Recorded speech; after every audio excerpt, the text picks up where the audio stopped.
3 creepy real stories with photos and video footage. Mark was a college student living in Indiana. His house was quiet and sat next to some woods. Yeah. During the day, everything felt normal, but at night, the woods made the place feel strange. Behind his house, under the patio, there was a hot tub. That's where everything happened. It was Saturday night, March 29th, around 12:30 a.m. Spring break was ending and school was starting again soon. Mark had his 3 close friends over, Kyle, Keenan, and Derek. They were spending one last night hanging out. They were in the garage playing pool, blasting music, and drinking. Having fun. Everyone was laughing and having fun. It felt like a good night. After a while, Kyle said they should go in the hot tub. It was cold outside, so the warm water sounded even better. Everyone agreed. They got changed into swim trunks, grabbed their drinks, and went into the hot tub. That's hot tub. The warm water felt good as they talked, made jokes, and didn't pay attention to the time. Then they heard something. It was the sound of sticks breaking, like footsteps coming from the woods. Bit creepy. It didn't sound like an animal. It sounded like a person. They all went quiet and looked around. Keenan tried to calm everyone down and said it was probably nothing. The others laughed, but it was more to stop feeling nervous. They turned the music up louder and tried to keep talking. About 10 minutes later, a man walked out of the woods. He stepped into the light from the patio. He was wearing a long black coat, white sweatpants, and a gaming headset. His eyes were wide, and his face didn't show any feeling. Gaming headset. Yo, maybe he's just playing on a VR. And it's took him out there. He has no clue. What do you mean it's me? It's not me. Everyone jumped. They yelled at him and asked who he was and what he was doing. The man raised his hands and said his name was Seth. He said he was 33 years old and he heard them laughing and wanted to join. The guys just looked at each other, confused. Mark told him to leave, but he didn't listen. Just want some Instead, friends. Seth took off his coat, then his shoes, and then his pants. Wait. Well, wait. This is him. Wait. Seth, what are you doing, bro?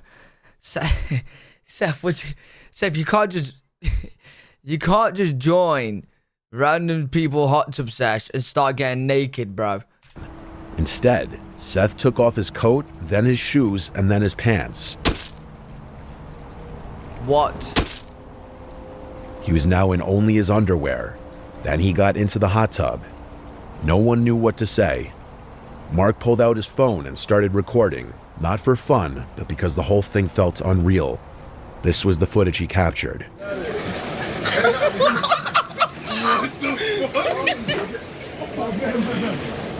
I smoked the drink right there. What was over here? I don't know. Bro walked up middle of the night and got in the... What? They started asking Seth questions, like where he came from and if he knew anyone there. He just kept saying he heard them laughing and wanted to hang out. Then he said something really disturbing. He said he had molested a child. What the fuck? What? Yeah, you gotta kick his ass out, man. There's 3 of you. 3 of you can take him on. 3 of you can take him on. Yo, this is interesting from Mr. Nightmare. I've never seen like a Mr. Nightmare with actual videos and like photos and that. Because now you can actually picture the story. Interesting. Then he said something really disturbing. He said he had molested a child. That changed everything, obviously. Yeah, kick his ass out. The guys jumped out of the hot tub and started yelling at him to leave. They pulled him out of the water. Seth didn't try to stop them. He just stood there, dripping wet and staring. Then he slowly walked back into the woods without saying anything. The group ran inside and locked all the doors. Some of them laughed nervously, trying to shake it off. But Mark and Kyle didn't feel okay. They felt like it wasn't over. About 15 minutes passed. Kyle said they should go back out to lock the hot tub. Mark said okay.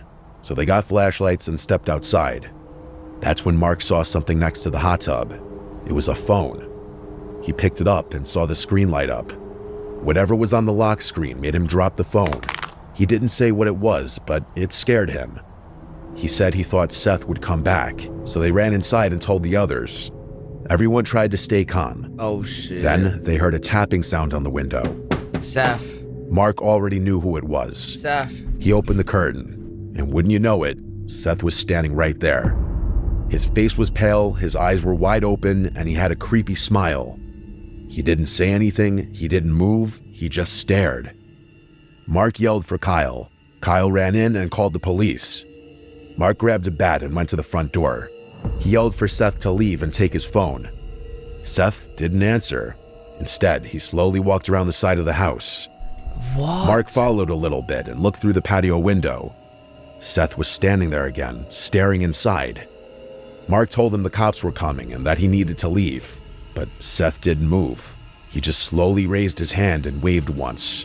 What Then a he turned freak. and walked back into the woods. The police arrived a few minutes later. The guys told them everything. The officers searched the woods and found Seth standing alone, just looking toward the house. They arrested him for trespassing, and everyone thought it was over. But Mark didn't feel that way. What A few days freak. later, he saw a post on Snapchat from a girl who lived nearby. It was a video. It showed another man, not Seth, trying to break into her house late at night.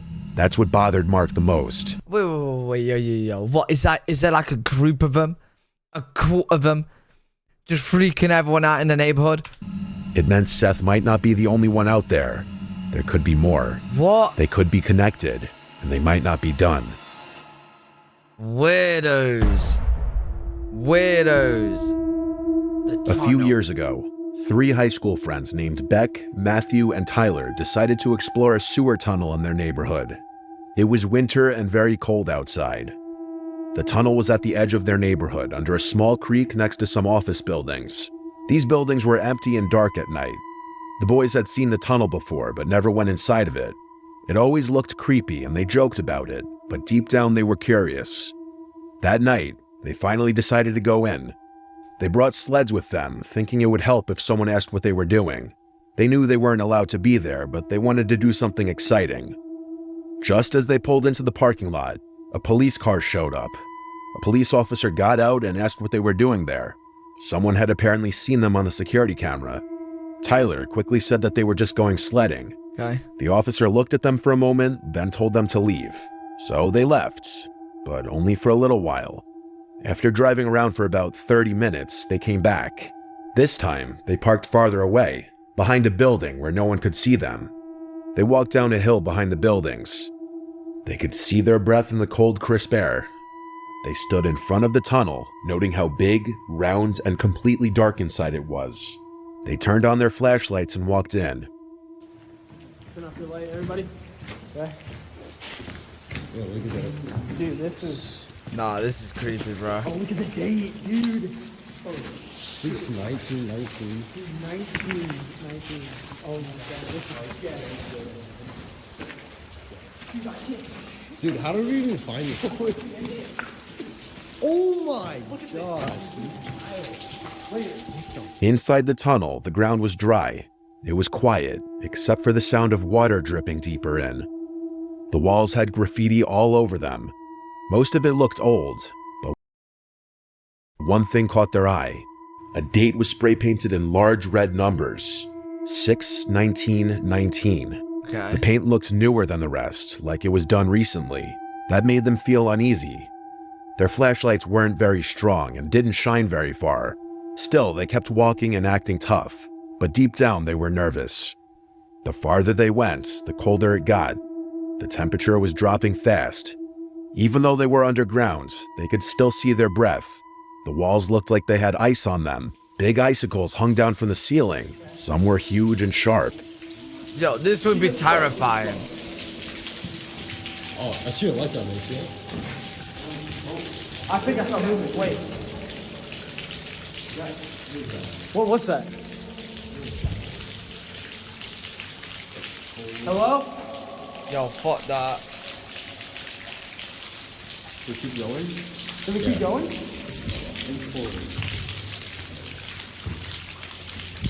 Fuck that. Bro. Dude, and these icicles can like impale you, dude. Look how like. Yeah, hell no. Hell fucking nah. Suddenly, a loud cracking sound echoing from further down the tunnel sends the group fleeing in fear. The sound resembled something heavy hitting stone. It wasn't any of them. The sound came from deeper inside the tunnel, too far to see. You want to go there? They tripped, slid, and bumped into each other as they rushed to get out. When they got outside, they were shaking and breathing hard. Yo, what would you do in that situation? Like, you're going down there, hella dark, deep, and then you hear a loud bang with lights. You're going to shit yourself. 1,000,000% you're going to shit yourself. That's when Beck noticed his phone was missing. He had dropped it while they were running. Oh, no. Tyler and Matthew told him to forget about it. They didn't want to go back in, but Beck didn't listen. He grabbed his flashlight and started walking toward the tunnel again. The others followed, but they didn't want to. The tunnel felt different this time. It felt even darker. The air felt heavy and strange, like something was wrong. Their flashlights didn't work as well, and the silence was even worse than before. It felt like something was watching them. I feel like my pocket got like a little emptier over here. Like somewhere over here. Giant one. You have to go over here this way. No, dude, that's when we fucking heard the noise. Shit, dude. Do I have to go back there? If you want your phone, mate. We're not leading the way. Yeah, somebody else lead the way, please. No, it's your phone. At some point off camera, Beck found his phone. Afterwards, the group continued deeper into the tunnel investigating. And that's when they heard a sound. That rock? It must have hit like here or something. What was it? Do you remember A loud scream came from deeper in the tunnel. It didn't sound like a person. It didn't sound like an animal either. It was something else. What a fucking It was zombie. low and high at the same time, like more than one voice screaming together. Zombie. It echoed off the walls and felt like it was getting closer. They Yeah, it didn't probably wait. is homeless. They turned and ran as fast as they could. This time, no one talked, no one looked back. They just ran. They got to the car, jumped in, and drove away without stopping. The car ride back was mostly silent. The three friends thought it was over when they all got home. They were ready to Yeah, no, it did definitely sound like somebody like scaring them off. It's probably just homeless people there. move on with their lives. But late that night, Beck's doorbell rang twice. Fuck off. This was at some off hour in the night. Hate that When sound. Beck's dad went to answer the door, nobody was there. This, of course, begs the question, were the boys followed home that night? Or was it simply a very unfortunately timed ding-dong ditch? Oh, no. That remains a mystery. The night left more questions than answers for the three friends, but they all heard the noises and of course got it on video. Perhaps it was something they weren't meant to stumble upon. Hell no. In April of 2022, a man named Connor took a construction job far from home as part of a 3-month accommodation program. The pay was decent, and he needed every dollar. He wasn't in the best place financially, and the bonus of working alongside his longtime friend Jim made the opportunity more appealing. Yo, that is very, very, very satisfying to watch. I actually could watch that machine chop up that tree all day long. That's really satisfying. I want to see more of it. Financially, and the bonus of working alongside his longtime friend Jim made the opportunity more appealing. They figured it would be a nice change of pace. Extra cash, time away from home, and some peace from the chaos of everyday life. The job itself wasn't bad. A few weeks in, Ryan had adjusted well to the routine, but the area they were stationed in was remote, deep in rural countryside. There were long, winding roads with barely any signs of life. It wasn't unusual to go miles without seeing a single home. Ryan had always loved the outdoors, and he saw this isolation as a chance to unplug. Most of his coworkers blew their weekends drinking, but Ryan had different plans. He wanted solitude. He wanted quiet. So when Friday rolled around, he packed his gear and prepared for a weekend of hiking and camping deep within the woods. A narrow trailhead just 5 minutes from his temporary accommodation became his entry point. Within 20 minutes, he was deep in the forest. The only sound was the wind and the crunch of his boots. He smoked a couple joints as he made his way further in, letting the stress just melt away. The isolation was comforting for him. Well, at first. Around 7 p.m., the sun began to sink behind the treetops. Shadows stretched long across the trail. Ryan knew it was time to find a place to settle. That's when he noticed something unusual. There was a scent in the air, burning firewood, and a light layer of smoke drifted between the trees. At first, it seemed normal, maybe another camper, maybe a local. But then, he caught something just barely in the corner of his vision. The faint orange glow of fire flickering through the trees. Curious and confident, Ryan left the trail and headed towards the source. He wasn't scared. He trained in combat sports during his teens and stayed in good shape. Still, something about this felt off to him. As he moved closer, he began to see strange metallic glints. Shopping carts, dozens of them. What the They were tied to trees with rope hanging for the branches. Some mangled and suspended in bizarre positions, like a twisted jungle gym of rusted steel. It didn't look like a campsite. It looked like a ritual site, like something meant to be seen and feared. Ryan pulled out his phone and started snapping photos. He had to prove this to his friends someday because no one would believe it otherwise. Then, something even stranger caught his eye. What the fuck? Hung directly above the fire was a charred, old-fashioned duck ornament. Sitting in the duck's back was a scorched baby doll. The thing was melted, its limbs warped from heat. Ryan took a photo of that too, but the longer he stared, the more disturbed he felt. His chest began to tighten. The fire was roaring, clearly tended to recently. There were water bottles scattered around. Someone had been there, or currently was there, maybe still watching. He thought about turning around, thought about heading straight back to the trailhead. Yo, that is just fucking strange, bro. But something made him keep walking.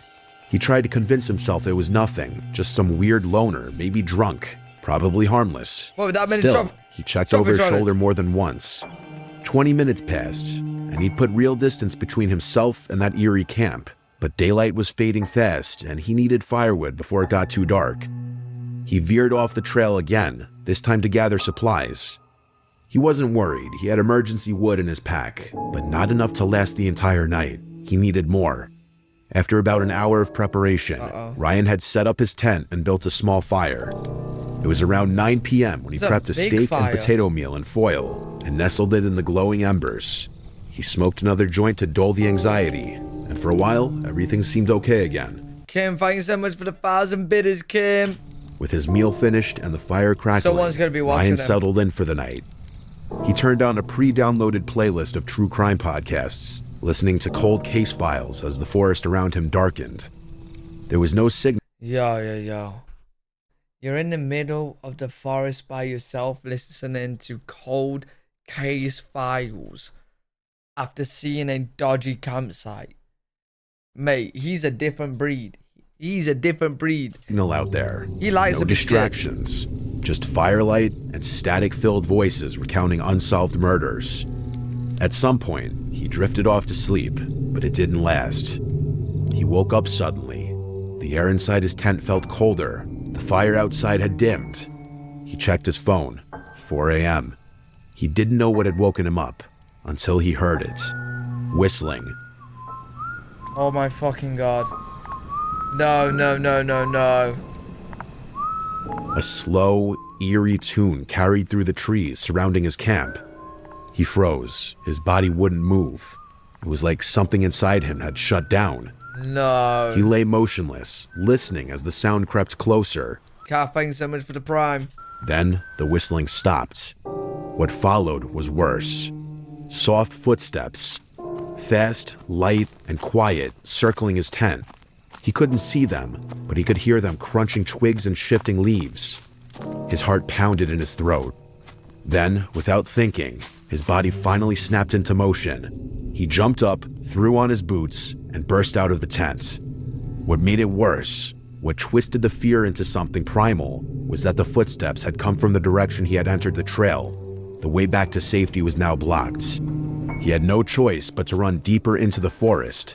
Oh shit. He sprinted as fast as he could, crashing through brush and low branches.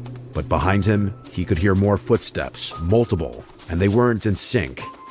Oh, no. This guy's entered a fucking court forest, bro. Mate, they're trying to... They want to sacrifice this guy. They want to fucking put him in a trolley over a fire. The sounds overlapped, too fast and scattered to just be one person. There were two of them, maybe more. For 5 straight minutes, he ran until his lungs burned and his legs begged for rest. He found a dense cluster of trees and dove into the underbrush, burying himself in leaves and tangled roots. He didn't move. He barely breathed. The footsteps faded, distant now, but he didn't dare come out. He waited, still and silent in the dark. Eventually, he knew he had to move. He crawled through the forest with branches cutting into his arms and legs. Every step was slow and careful. When the trees finally began to thin, he broke into one final sprint. He recognized the trailhead, the way out, and he ran without stopping. Holy fuck. No one followed him after that.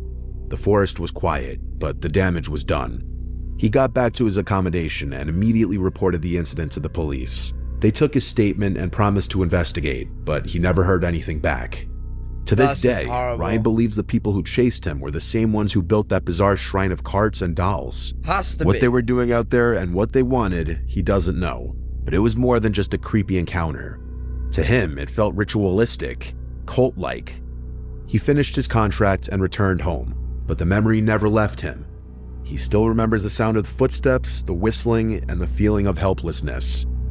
If there's anything to learn from this story, it would be to trust your instincts. If you find something that doesn't feel right, you should leave. Ryan almost didn't, and he knows he might not have lived to tell the story if he had stayed. Yeah, the cops are listening to this are like, nah. You think we're going in here? Mate, they will eat us. This video was me experimenting with a slightly different style. No, I enjoyed it. Good vid. But yeah, no. This is why I don't do camping and don't do forests, bro. It's scary, mate. Scary. Nah, fuck that.